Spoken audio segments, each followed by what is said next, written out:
This is Estiana again. I'm so happy to do another video today, but really I'm quite sad in a way.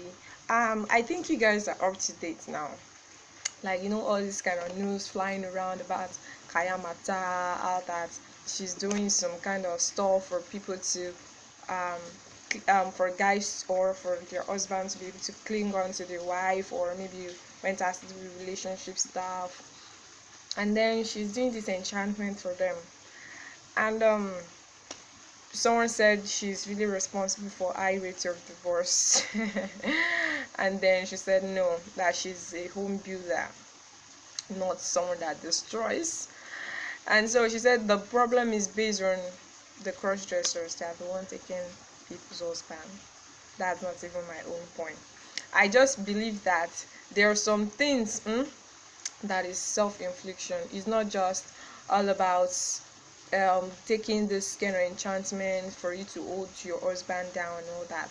Sometimes it's just lack of knowledge that people don't really know. People just get into this marriage stuff out of excitement, out of I want to get married, I want to know how it's gonna be, I want to wear a wedding gown and all that, and they didn't really know what marriage really entails. And that's why I really want to talk about 4 stages in marriage. We got to know this. See, I really have for you. Can you see that? 1, 2, 3, 4. Now the first stage is romance. I want to just quickly go on, like, be fast about this. Romance. Now this is when you feel like, oh, this is the most perfect person I got married to, this and that. You're still so much excited that you married, you got married to your spec and all that. Please don't pay attention to the water at the background. So I got married to my the one I really love and all that. You're so excited, everything is going on well at the first stage. You feel like you got married to someone that understands you better and all that, without knowing that marriage also have the other side to it. Just like someone would say, for better, for worse.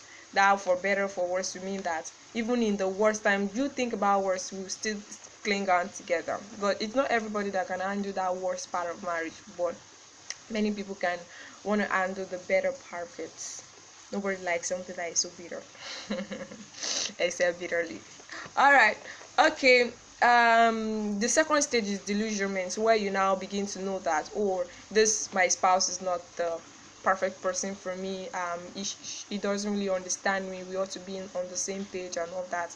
And then you begin to get begin to have anxiety and all that. You're worried about things that are happening.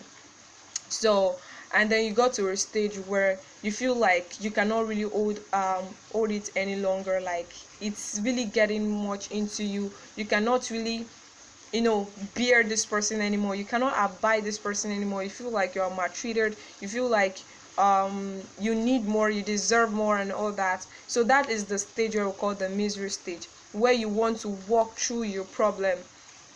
Some people would want to walk through their problems. Not everybody though. Some will actually keep silent and actually die in silence, like that, in that misery stage. And some will just keep silent and thinking that divorce is the best option. While some will say, no, I can still work this stuff out, like this problem. So this same person, the second person that want to walk through the problem, would seek counsel from other people,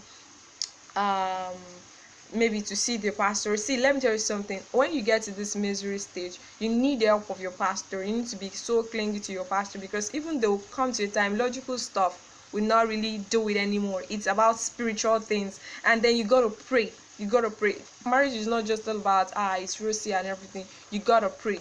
So the last stage is the awakening stage, where you realize that if you can actually get over this misery stage, you would come to the next point, where you know that marriage is not just all about romance. You get to know that, oh, I need to work on this, I need to work on that, this and that. Or maybe you go to a counselor. You just realize that there are some things that has to do with marriage. So at this stage, you would be able to fight all your battles. You'll be able to stay and be clingy, and then live with your husband for the rest of your life. So what am I driving out here is that marriage is not all about romance. So when you begin to see people on their wedding day wearing gown and all that, don't just think that it's all about wedding gown. That day will soon pass. So that the time that like you're really facing problem and all that will also come. So do you have time for that? So there are a lot of us who just look at this marriage and we get into it when we are not really mentally prepared for it, and then we ruin everything.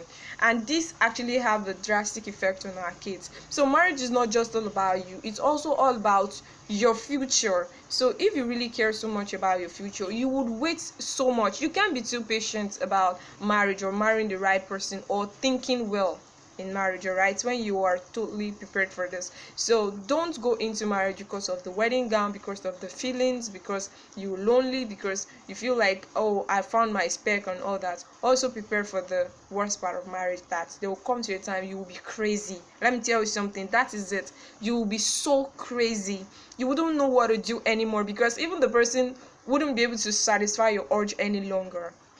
And at that time, what you need is the stage where you get awakened. Like, marriage is not always rosy. All right, so that is why I said I care about you. Think about this and stop thinking about kayamata, that is taking your husband or whatever. You also learn the things you need to do. If it's about growing your habit, if it's about growing your character or doing something, just make sure the marriage works. Okay, so external cares, if you have not really subscribed on my YouTube channel, just hit the subscribe button right now, because I really want you to see much of my videos that I'm gonna, you understand what I'm trying to say. And also I really teach on Yoruba language as well, so I'll also be uploading some videos on Yoruba stuff. All right, so have a wonderful time, take care of yourself. External loves you.